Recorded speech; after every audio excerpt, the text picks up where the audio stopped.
Do you do তুমি কি করো? ডু ইউ রাইট তুমি কি লিখো? ডু ইউ রিড তুমি কি পড়ো? ডু ইউ প্লে তুমি কি খেলো? ডু ইউ ওয়াক তুমি কি হাঁটো? ডু ইউ মেক তুমি কি তৈরি করো? ডু ইউ গো তুমি কি যাও? ডু ইউ কাম তুমি কি আসো? সবাই কিন্তু জিজ্ঞাসা করতে পারবো। এখানে সাবজেক্ট অনুযায়ী ডু অথবা ডাজ হতে পারে, ডু অথবা ডাজ হতে পারে, এই বিষয়টা আমাদের মনে রাখতে হবে। Okay, does he, does she, does Meena, does it, clear? Do you এরপর এখানে রয়েছে কি ডু। এরকম যত ভার্বের মূল রূপটা রয়েছে তাদেরকে যদি এখানে বলতে পারি তাহলেই হবে। এখানে ডু এর জায়গায় এদের যে কোনো একজনকে বসিয়ে নতুন নতুন প্রশ্ন কিন্তু তৈরি করতে পারবো। ডু ইউ ডু তুমি কি করো? ডু ইউ রিড তুমি কি পড়ো? Clear? Next, will you do তুমি কি করবে? তুমি কি যাবে? তুমি কি খেলবে? তুমি কি পড়বে? এরকম। সেই ক্ষেত্রে শুরুতে উইল ইউ, উইল ইউ। এখানে ইউ এর জায়গায় যাকে জিজ্ঞাসা করব, যাকে জিজ্ঞাসা করব তাকে বসিয়ে দিব তাহলেই হবে। এখানে যে কোনো সাবজেক্ট হতে পারে। উইল ইউ ডু তুমি কি করবে? উইল ইউ রাইট তুমি কি লিখবে? উইল ইউ রিড তুমি কি পড়বে? উইল ইউ প্লে তুমি কি খেলবে? উইল ইউ ওয়াক তুমি কি হাঁটবে?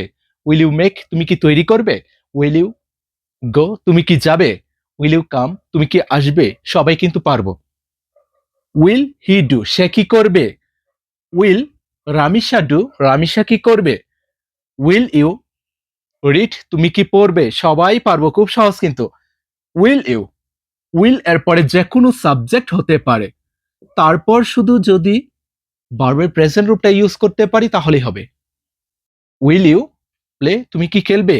উইল হি প্লে সে কি খেলবে? উইল রামিসা প্লে রামিসা কি খেলবে? সবাই পারবো। নেক্সট, যখন কাউকে জিজ্ঞাসা করব যে তুমি কি কাজটা করতে পারো, তুমি কি যেতে পারো, তুমি কি খেলতে পারো, সেই ক্ষেত্রে can you, can you do তুমি কি করতে পারো? ক্যান ইউ প্লে তুমি কি খেলতে পারো? ক্যান ইউ ওয়াক তুমি কি হাঁটতে পারো? ক্যান ইউ গো তুমি কি যেতে পারো? ক্যান ইউ কাম তুমি কি আসতে পারো? ক্যান ইউ রাইট তুমি কি লিখতে পারো? খুব সহজ কিন্তু। ক্যান ইউ, ক্যান ইউ এখানে যে কোনো সাবজেক্ট হতে পারে, যাকেই জিজ্ঞাসা করব তাকে শুধু ইউ এর জায়গায় বসিয়ে দিব। ডু এর জায়গায় এরকম নতুন নতুন ভার্বগুলি ইউজ করব, তাহলেই কিন্তু হয়ে যাবে। ওকে, নেক্সট, যদি কাউকে জিজ্ঞাসা করি তোমাকে কি কাজটা করতে হবে, তোমাকে কি যেতে হবে, তোমাকে কি খেলতে হবে, সেই ক্ষেত্রে do you have to, do you have to. তারপর এখানে ডু এর জায়গায় যে কোনো ভার্বের প্রেজেন্ট রূপটা ইউজ করব তাহলেই হবে। Do you have to do তোমাকে কি করতে হবে? Do you have to go তোমাকে কি যেতে হবে? Do you have to come তোমাকে কি আসতে হবে? Do you have to write তোমাকে কি লিখতে হবে? Do you have to play তোমাকে কি খেলতে হবে? সবাই কিন্তু পারবো। যেখানে ডু হয় সেখানে কিন্তু ডাস হতে পারে সাবজেক্ট অনুযায়ী, ক্লিয়ার? যদি জিজ্ঞাসা করি তাকে কি কাজটা করতে হবে, সেই ক্ষেত্রে does he, does he have to do তাকে কি করতে হবে?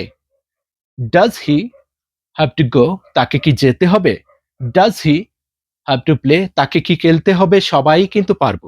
ওকে, যদি এই চারটি নিয়ম আমাদের জানা থাকে, এরকম শত শত প্রশ্ন আজকের পর থেকে সবাই ইংলিশে করতে পারবো। যদি ক্লাসটি ভালো লেগে থাকে অবশ্যই শেয়ার করে দিবেন। ওকে, বেস্ট।